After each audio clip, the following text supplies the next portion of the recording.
Hello everyone, this is Railsplitters on the mic. I'm Rusty Peace, and we're talking again today with Lincoln Memorial University head baseball coach Jeff Sziksai. Coach, welcome. Yeah, thanks for having me. Well, the 2020 season off and running. It's been a rough start for the team, but one all in all that has you playing some of the most brutal competition I've seen. I mean, you just got finished with a series at Florida Southern, and that's pretty stiff competition. They're nationally ranked. Yeah, well, we intentionally try to schedule good opponents. We've had 3 good ones so far, and on the weekends, and try to do that to expose our weaknesses. And I think that has happened.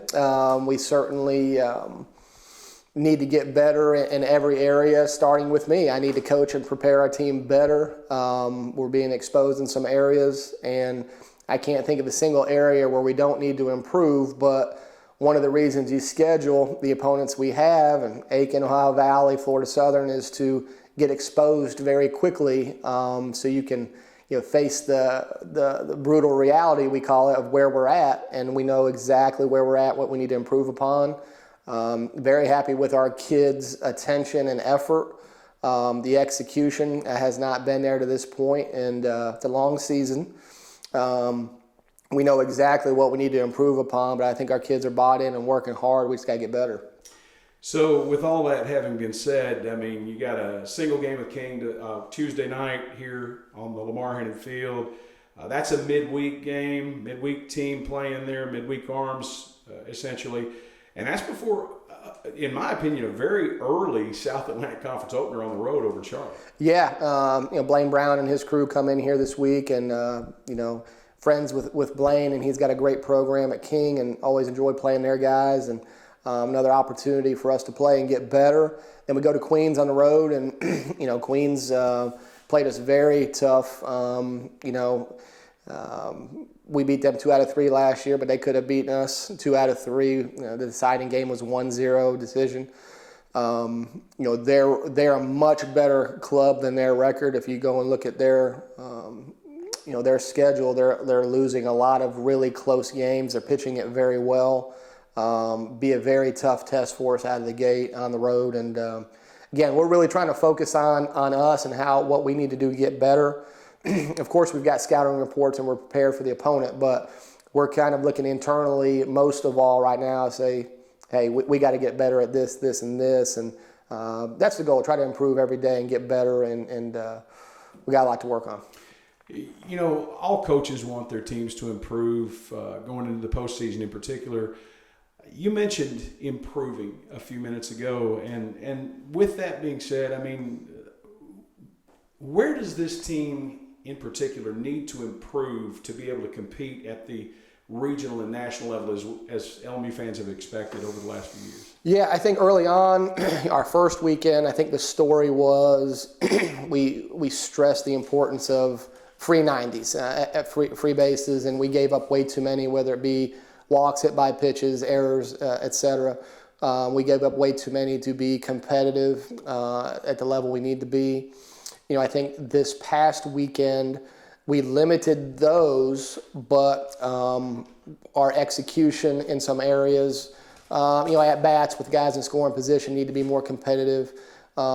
Pitches when we're ahead in the count weren't competitive enough, and again, against a good hitting team like Florida Southern was, again, it exposes you, and it now this week of practice we've narrowed our focus on things we need to work on. But Rusty, to answer your question, I think that every area, our base running needs to improve.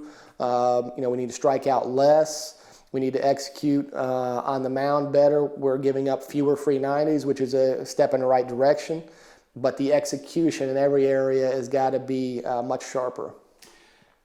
Next week, another non-league regional game. That'll be on Tuesday against Lee University. Not trying to put the cart before the horse, but I mentioned a minute ago as well that this is a brutal schedule. Lee is a very formidable opponent.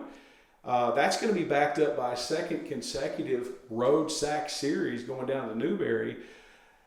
At this point in the season, 10 games in, by that time, 14 games in, is the pitching rotation for the weekend Is it finalized, or are you still maybe looking at that? Yeah, I mean, we're always looking to tweak. I think after every weekend, you have to do an autopsy of the weekend and look and see what's working, what's not.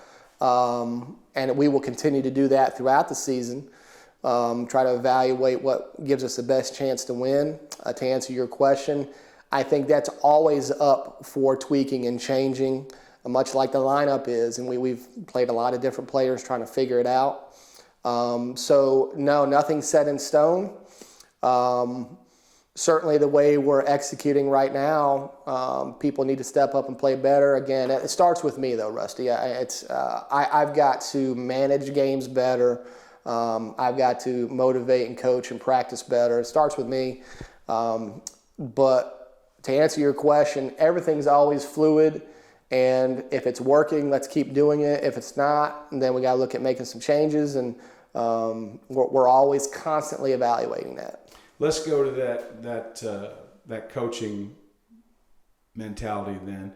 As a coach, as a very tenured coach and very experienced coach, how do you motivate the individual while at the same time giving them the kick in the pants they need to get better? Yeah, I think each team is different and each player is different on how they respond to different things. I think there are certain teams or certain players that don't respond well to me getting fiery. Some guys crave that. You know, over the years we've had guys, hey coach, you need to be more fiery with us. So I think us trying to figure that out, you know, go through your fall season and you test guys, but you really don't know what you are until you get in the fire of the regular season and start experiencing some adversity. And so that's where we're at really early on, trying to figure out our identity as a team, trying to push the right buttons. I don't think there's a blanket way to treat each player. Again, that's coaching, right? Trying to figure out what motivates. I say to the team all the time, it's not how you like to be motivated, it's what actually motivates you and gets the job done. So we're trying to figure that out as coaches and players. I think everyone's pulling a rope. I don't think anyone is happy with our start or how we've played. I think everybody's in the boat together, rowing, and we're trying to figure it out together. But yeah, as a coach, you got to figure out the right buttons, and that's our challenge right now. When you were a player on the collegiate level, what was your preference? Were you that kind of guy that wanted that coach that was on the border of love, hate, or were you that guy who wanted that coach that you would run out in front of a truck for? I had the privilege of playing for a lot of great coaches coming up, both in every sport, really, but at the higher levels, high school, college. I played for coaches that were pretty no-nonsense. And, you know, I was just kind of a guy. I was always it doesn't matter however the coach is, you're going to play hard. I was always a chip on my shoulder kind of a guy. I felt like I was the underdog guy. And, you know, people may read my bio and see D1 player and drafted by the Yankees and all that. But the truth of the matter is my early college career was pretty rocky. Got cut initially, got brought back because they didn't have enough players to practice.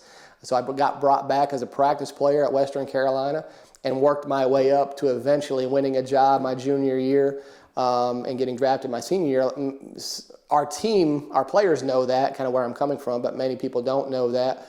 So I was always the guy that kind of was something to prove, even though I was in the starting lineup later in my career.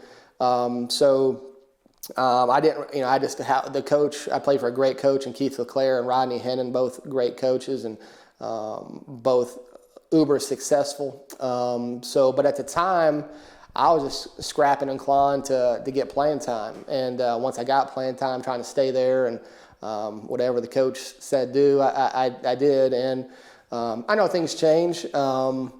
I don't know. I think people say, well, this generation this generation that a lot. I don't know. I don't know if I buy into that too much. I think the world our players live in now with social media in 2020 and all the things, the distractions and the challenges they have, I'm glad I didn't have them in 1995 or 98 when I played. I'm glad I didn't have those distractions. They live in a much tougher time than I did.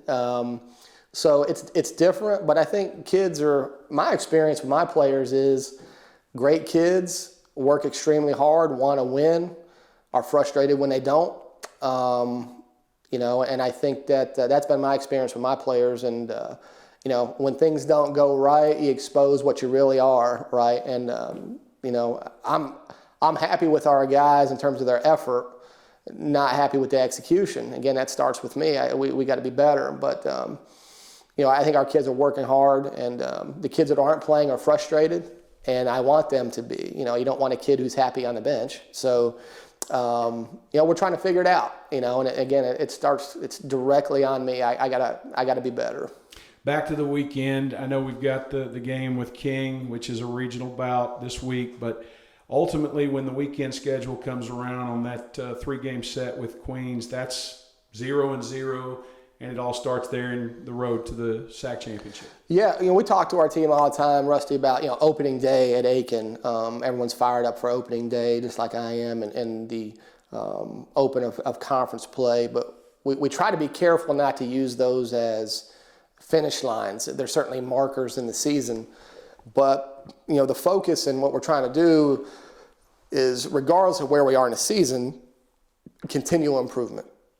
And so one day at a time, today we got practice at 2:30, and let's focus on doing the most we can with today, making the most of every minute today to get better. Then we play tomorrow. Let's try to make improvements upon what we've been working on and do that. So, yeah, it is a new season conference play, but our focus is mainly 2 inches in front of our face. What's on the docket today? How can we get better at that and be excellent at that? I think everyone's pretty focused and knows that we got to get better, and they're working hard to do so.